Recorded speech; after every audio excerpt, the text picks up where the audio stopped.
News of the day, Matt Eberflus said that the starters will play this Saturday against the Cincinnati Bengals, even though the Bengals will not be playing their starters. How many snaps do you want to see from Caleb Williams? I want work to be accomplished again last week. So if they go 3 and out the first one, I want more. And then if it's only a few snaps on series number 2, I want more. I'm not pulling him like the Bills pulled Josh Allen right at the end of the first quarter, no matter what, if it's in the middle of the drive. I need him to work.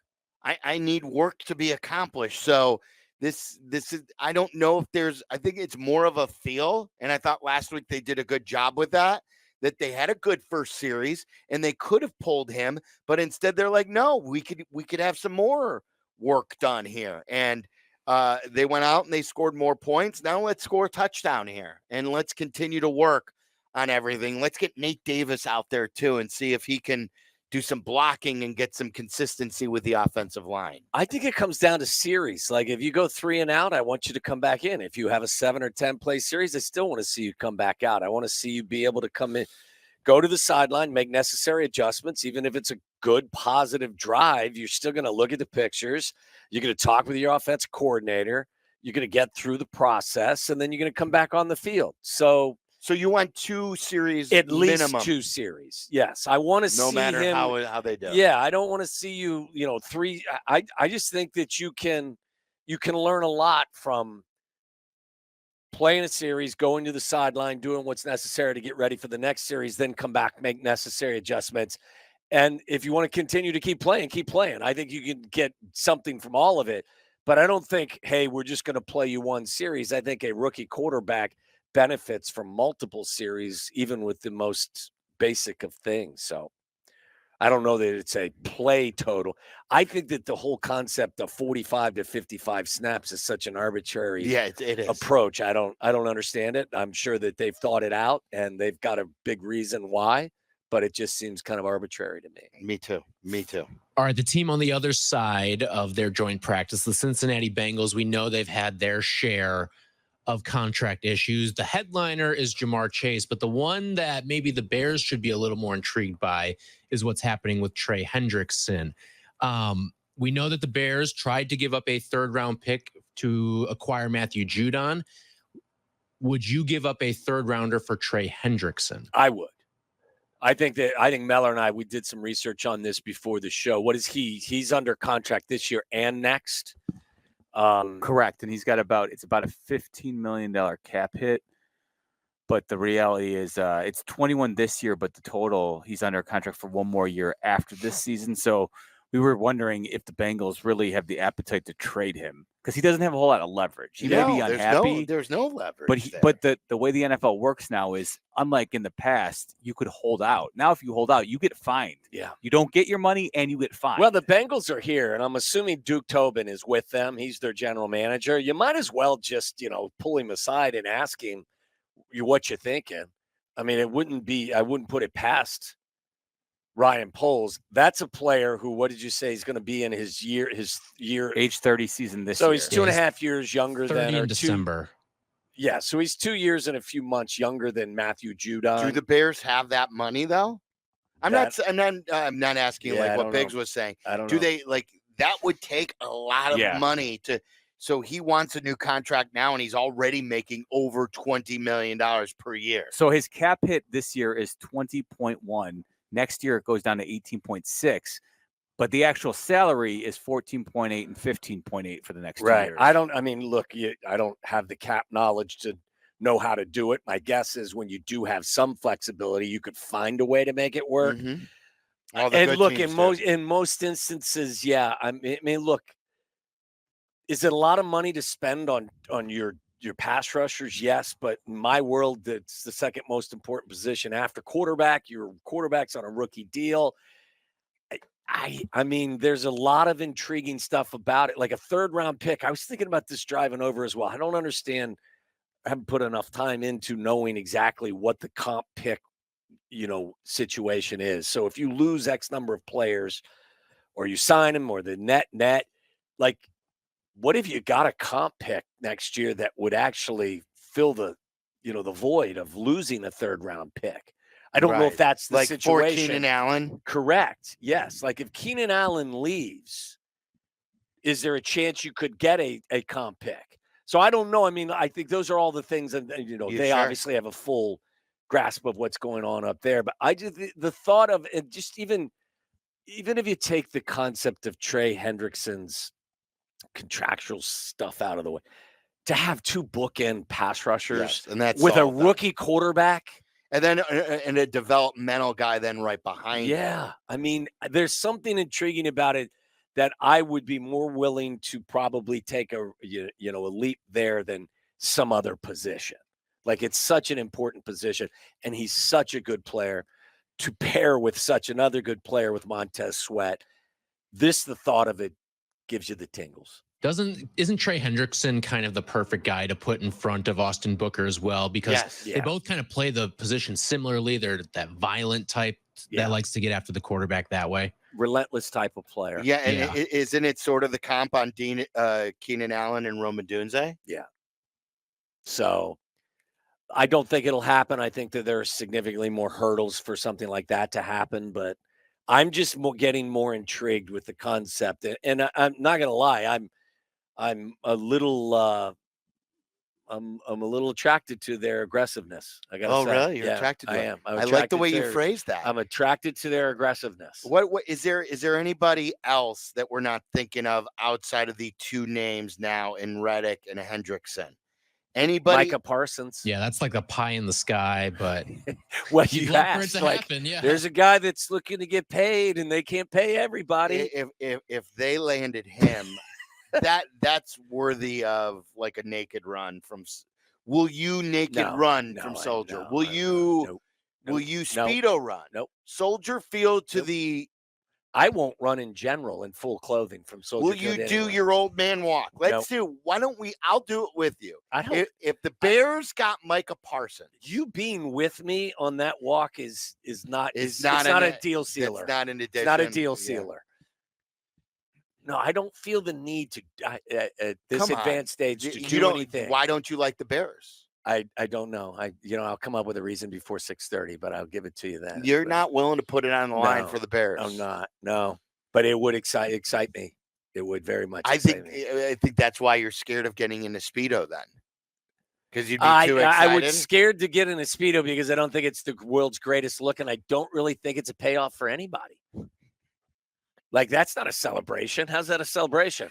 How about we'll sit down and we'll knock through a couple of expensive bottles of wine? How about that for a celebration? That's fun for sure. You want to put a Speedo on and walk from somewhere to somewhere else. You want to do something that would be fun for everybody, though. That'd be fun for the listeners. Why do I care about doing that? I'm about myself. Because you're in the radio industry. Well, yeah. Like if I'm going to celebrate the Bears trading or signing for Micah Parsons, that's going to be me with a nice, expensive bottle of scotch. Now, there are no rumors about this. This is, like you said, pie in the sky. Well, Tyler, you said, are there any other names? Yes. Like, well, there's a guy who's looking for a contract that would cost you multiple ones. Okay. Oh, yeah. It would probably be along the framework of what we saw the Khalil Mack trade go down as. Yeah. I mean, we're talking about that level of impact for a guy there. He's probably younger than Khalil. And you've got a rookie quarterback now, you know? Of course. You just want to put a Speedo on and walk places. You always said about the Khalil Mack deal, it would have been better if you knew Trubisky was the one. Yes. Then it works. Yes. Now, if you know, I don't regret I don't look at that deal and say that was a bad deal at all. It just sucked that you needed then another quarterback. Right. Because you gave up the currency. Like right now, like you couldn't buy yourself out of a quarterback mistake.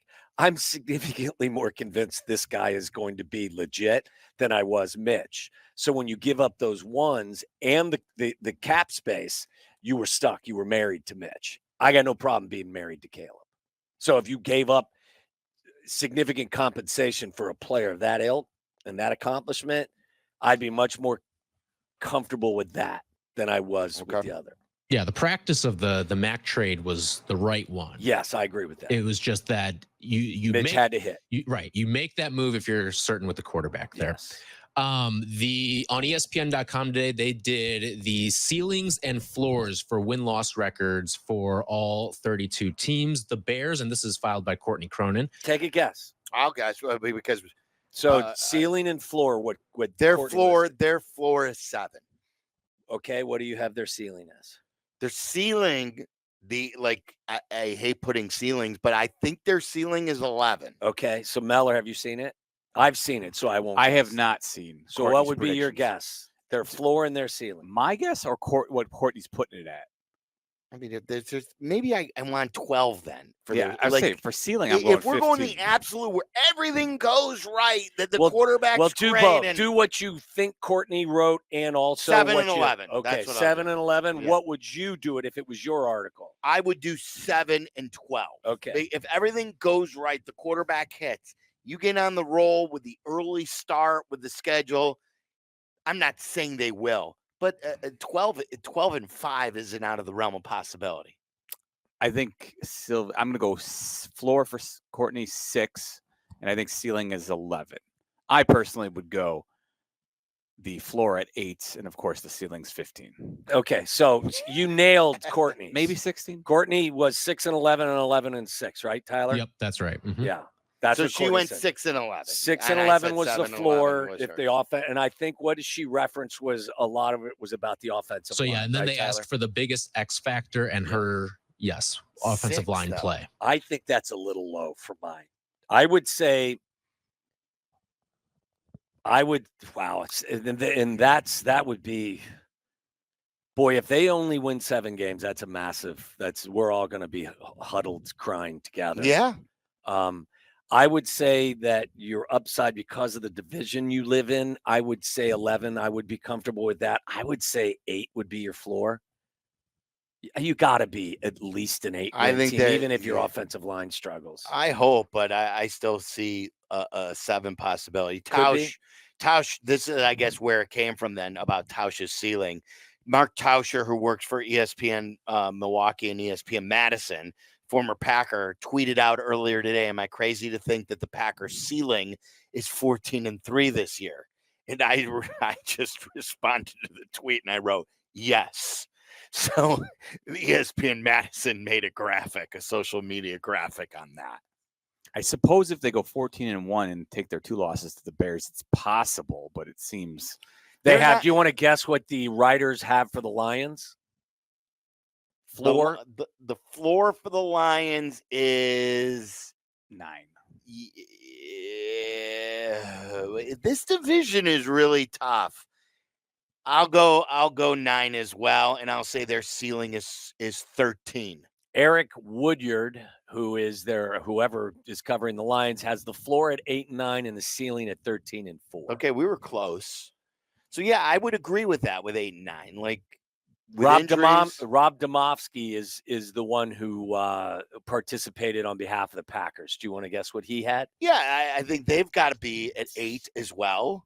And I think their ceiling is 12. 7 and 10 and 12 and 5 is what he has them at.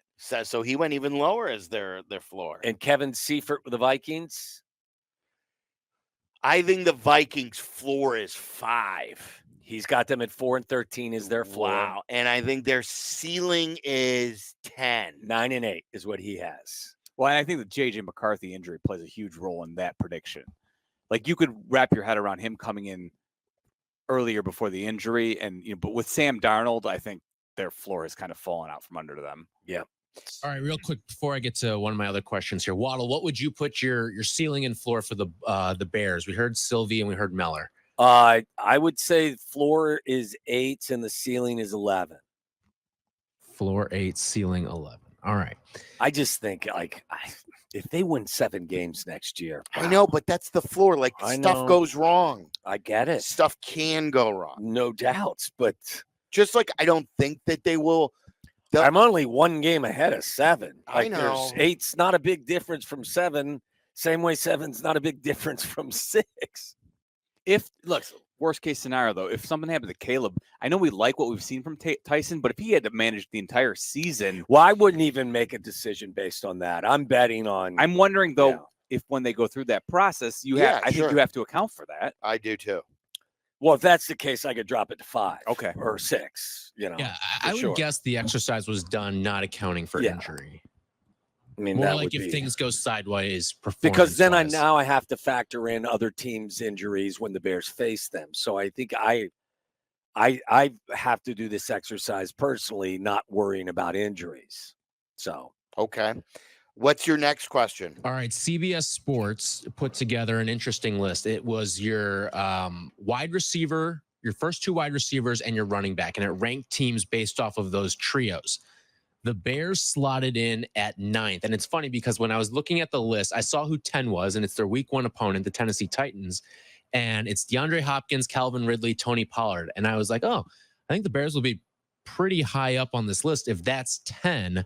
But then I got to 9, and that's where I found the Bears at DJ Moore, Keenan Allen, and DeAndre Swift. Does that surprise you at all that top 2 receivers and running back, that trio is ranked 9th in all of football? I don't think that DeAndre Swift is thought as highly as other people think of him. Or like you want to hear who's in front of them? yeah, Can I guess? I Yeah, bet yeah. I bet you it's not just because of the wide receiver. And what we love about the wide receiving core too is that Rome Odunze could be equally as good as Keenan Allen, and who knows, by the end of the year maybe could be even better. let's do this together as So a team. it's just 2 let's wide receivers guess. and running back. Mhm. I'm going to say The Philadelphia. yeah. Philadelphia's there. Philadelphia is number 1. Okay. Yeah, and I think the Dolphins are there.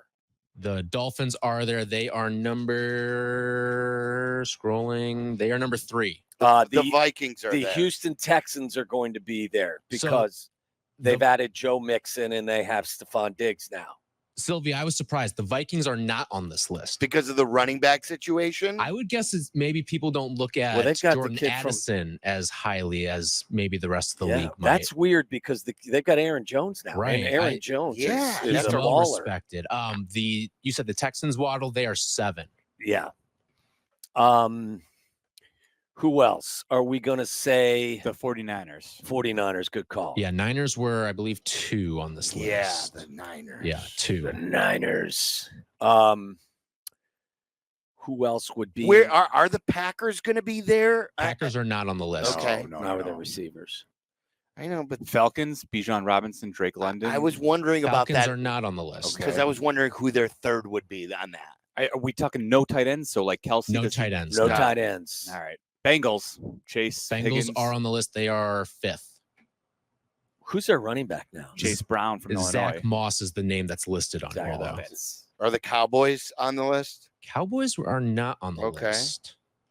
All right, give us the other names. All right, so the Rams check in at 4th Okay. with Kupp, Puka, and Kyron Williams. Yeah.